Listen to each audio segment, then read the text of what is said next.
Bonjour, bienvenue à cette émission spéciale que nous avons ce 9 janvier 2026.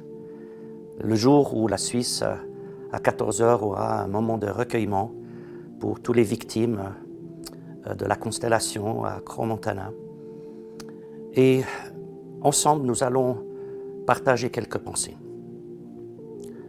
Même qu'il a, je dirais, aucune pensée qui est digne de une seule vie qui a été perdue, mais se pose des fois la question, pourquoi? J'aimerais commencer en parlant des deux miraculés. En suivant cet événement, deux personnes ont eu un miracle. La première, c'était une jeune fille qui, si je comprends bien, en ayant essayé de monter les escaliers, est tombée et tout d'un coup, elle se trouvait sous les cordes d'autres personnes. Et elle a dit, « Dieu, je ne veux pas mourir. » Et soudainement, une main est venue, a pris la sienne, l'a sortie du tas et l'a amenée à l'extérieur. Étrange, c'est qu'elle ne sait pas qui c'est, elle ne l'a même pas remercié.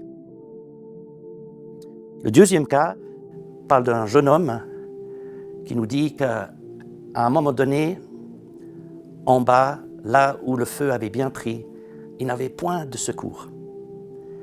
Alors, il s'est assis, il a mis sa main sur sa croix et il a prié.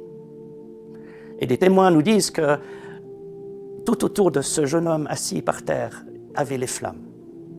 Mais aucune de ces flammes l'a touché. Et il est sorti, vivant, sans brûlure. Mais en même temps, nous avons 40 personnes qui ont perdu leur vie. Et on se pose la question, pourquoi est-ce qu'il n'aurait pas pu avoir 42 miraculés?